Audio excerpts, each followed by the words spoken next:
Welcome to Tessellation's Honors Project Part 1.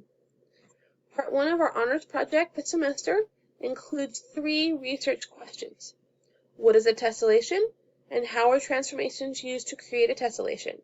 This means I'm looking for a definition and how we use transformations. Question 2.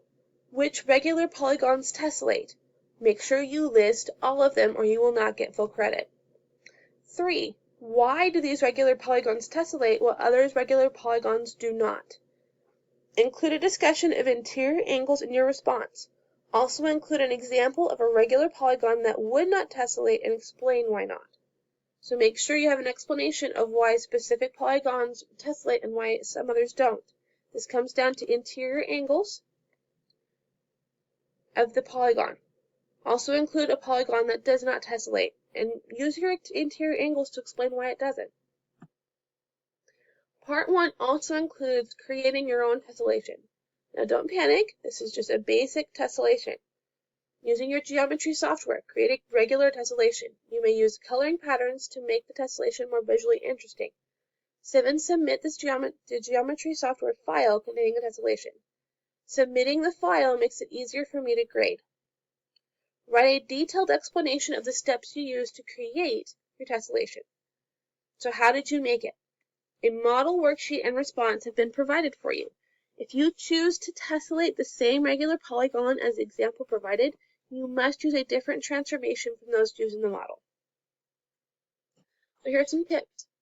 Make sure you use the websites listed in the lesson as part of your research. They show great examples and they show some worksheets and some other tips to help you figure out what's going on with these tessellations and how do I do them. Use GeoGebra for your tessellation. No other programs will be accepted. You cannot create a really good tessellation in Word or Paint, and online tessellation makers do it for you. You must use GeoGebra to receive credit. Where can you find GeoGebra? Unit 1, Lesson 1 in the course. It's in the lesson resources. It is a free program that you can download onto any computer. How do I use GeoGebra? Almost every one of the lessons in the course have GeoGebra activities, and each activity comes with instructions on how to use GeoGebra. There's also a GeoGebra Basics video at the beginning of the honors unit for just some basic starting tips. How are you going to be graded? You're going to have 2 points for the first question for clearly and accurately defining the word tessellation. 3 points for the second question, correctly stating the regular polygons that tessellate and correctly naming these polygons. The third question is worth 5 points. 3 points for correctly explaining how interior angles measures determine if it tessellates or not, and 2 points for providing an example of a regular polygon that does not tessellate and accurately explaining why it does not tessellate, using the measures of interior angles. The tessellation itself is worth 10 points. 5 for correctly using transformations to tessellate an equilateral triangle, square, or regular hexagon, and 5 points for providing a clear explanation of how transformations were used to create the tessellation. Grand total, you'll get 20 points for the whole assignment. So here's the example. Choosing to tessellate a square, beginning with the original square A, B, C, D, which appears in the upper left-hand corner of the screen. Then drew a vector from point B to C, the width of the square, and another vector from point A to B, the length of the square.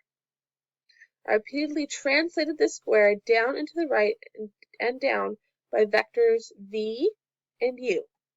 So this example uses vectors.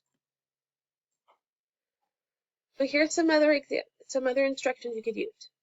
Make sure to construct this tessellation. Begin by constructing a single square. Make sure to construct the polygon for the square. So when you make the square, make sure you put a polygon over the top of it, and that will allow you to color it so you can see the pattern better. Create the tessellation from your first square. Reflect your first square across the sides. Translate it by a vector that goes from one vertex to another vertex of the square, adjacent vertex, or rotate the square 90 degrees around a vertex. There's multiple options on how to tessellate this. Use different transformations. Whether you reflect, translate, or rotate, you can use this method repeatedly to create a row of squares. And once you have the row of squares, you can reflect or translate the row in a direction that's perpendicular to the original. So you could create a row and then rotate it and or reflect it down and reflect it down. Or you could make a column and go this way.